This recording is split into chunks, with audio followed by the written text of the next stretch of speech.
विद्यार्थी मित्रों जो विडियो झांखो देखातो होय तो सेटिंग में जईने क्वॉलिटी में जईने हायर पिक्चर क्वॉलिटी अथवा 720 पिक्सल पर क्लिक कर नाखवानुं एटले तमारो विडियो एकदम क्लीन देखाशे। धोरण 7 में सत्र 1 नो पहेलुं चेप्टर छे चित्रपदानी 1 થી 3 ए आज आपणे जोवानी छे। विडियो गमे तो लाइक करजो, शेर करजो, कॉमेंट करजो और बीजा मित्रों पण शेर करजो। वधारे विडियो जोवा होय तो प्लेलिस्ट में जईने पण तमे જોઈ શકો છો। તમારા મિત્રોને પણ વોટ્સએપ દ્વારા પણ શેર કરી શકો છો। ચાલો તો પહેલું ચેપ્ટર છે ચિત્રપદાની 1 થી 3। ચાલો એમાં પહેલી આવે છે ચિત્રપદાની 1। ચાલો એમાં ચિત્રપદાની 1 માં આપ્યા છે વિકલ્પ। ચાલો એમાં પહેલું છે આ ખુરચીનું ચિત્ર આપ્યું છે તો કે આપેલ ચિત્ર શું દર્શાવે છે તો જવાબ આવશે સી આસનન। પછી બીજું દડાનું ચિત્ર આપેલું છે તો દડાને શું કહેવાય સંસ્કૃતમાં તો કે બી કંદુકહ। પછી અહીંયા દફતરનું ચિત્ર છે તો આને શું કહેવાય એ સ્યુતઃ। પછી અહીંયા ગ્લાસ પાણી ભરેલો ગ્લાસ છે તો આ શું છે તો કે સી ચષકઃ। પછી અહીંયા પાંચમો મોબાઈલનું આપ્યું છે તો આને કહેવાય ભ્રમણભાસ। પછી છઠ્ઠું વૃક્ષનું આપ્યું છે તો એને કહેવાય બી પાદપ।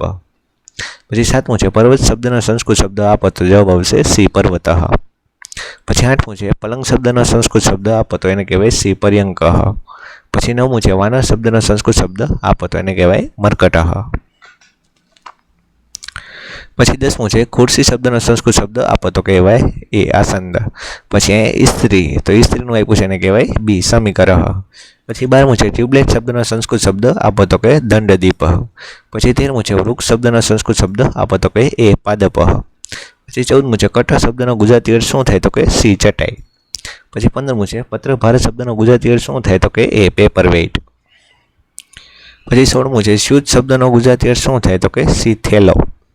પછી 17મું છે સમીકરણ શબ્દનો ગુજરાતી અર્થ શું થાય તો કે બી ઇસ્ત્રી। ચાલો પછી અહીંયા બીજો પ્રશ્ન આવ્યો છે યોગ્ય રીતે જોડકા જોડો।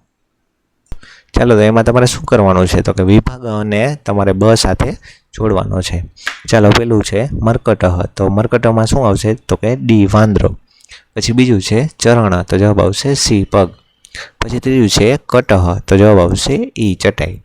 પછી ચોથું છે સ્યુતઃ તો જવાબ આવશે બી થેલો।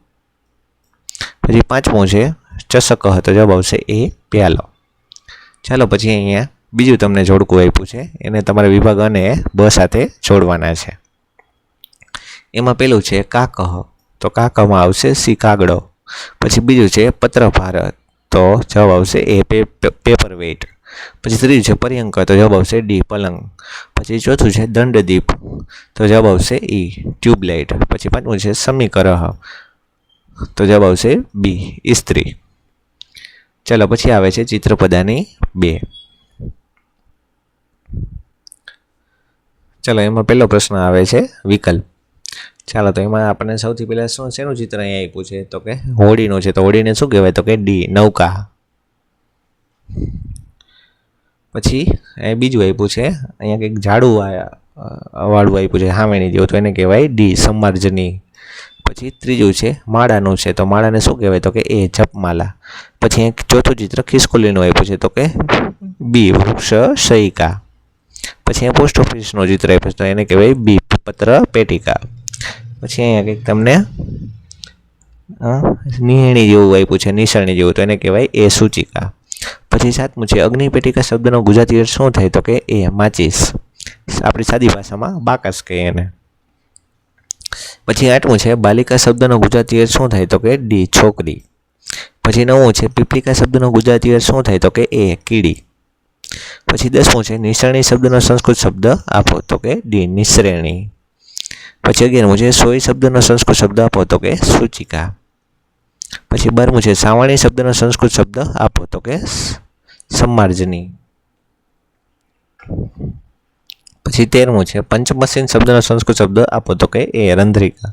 પછી 14મું છે માપિકા શબ્દનો ગુજરાતી અર્થ શું થાય તો કે ડી ફૂટપટ્ટી। પછી 15મું છે રંધ્રિકા શબ્દનો ગુજરાતી અર્થ શું થાય તો કે એ પંચમશીન। પછી 16મું છે કુંજિકા શબ્દનો ગુજરાતી અર્થ શું થાય તો કે સી ચાવી। ચાલો પછી આગળ આવે છે જોડકા જોડો બીજો પ્રશ્ન છે એમાં બે જોડકા તમને આપ્યા છે। ચાલો પહેલાં આ જોડકું જોઈ લે એમાં તમારે વિભાગ અને બ સાથે જોડવાના છે। એમાં પહેલું છે પત્ર પેટિકા તો જવાબ આવશે ઈ ટપાલ પેટી। પછી બીજું છે કુંજિકા તો જવાબ આવશે બી ચાવી। પછી ત્રીજું છે માપિકા, તો જવાબ આવશે ડી ફૂટપટ્ટી. પછી ચોથું છે મહિલા, તો જવાબ આવશે એ સ્ત્રી. પછી પાંચમું છે સૂચિકા, તો જવાબ આવશે સી સોય. ચાલો પછી આગળ આવે છે બીજું જોડકું, એ તમારે વિભાગ અને બ સાથે જોડવાનો છે. આમાં પેલું છે અગ્નિપેટિકા, તો જવાબ આવશે બી માચીસ. પછી બીજું છે રંધ્રિકા, તો જવાબ આવશે ડી પંચ મશીન. પછી ત્રીજું છે સમાર્જની, તો જવાબ આવશે એ સાવરણી.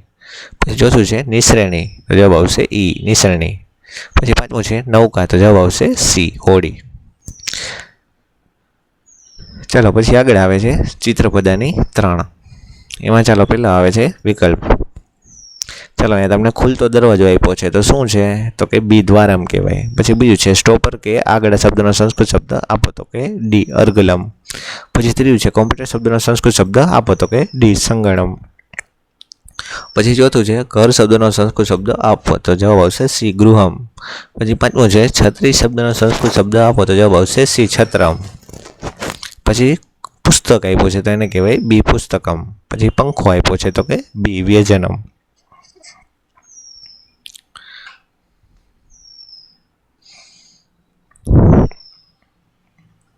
ચાલો પછી અહીંયા તમને કંઈ સાબુનું ચિત્ર આપ્યું છે, તો એને કહેવાય બી ફેનકમ. પછી બારીનું ચિત્ર આપ્યું છે, તો કે એ વાતાયનમ. પછી 10મું ચશ્મા છે, તો એને કહેવાય ઉપનેત્રમ. પછી 11મું છે સાબુ શબ્દનો સંસ્કૃત શબ્દ આપો, તો કે સી ફેનકમ. પછી 12મું છે શર્ટ શબ્દનો સંસ્કૃત શબ્દ આપો, તો કે બી યુતકમ.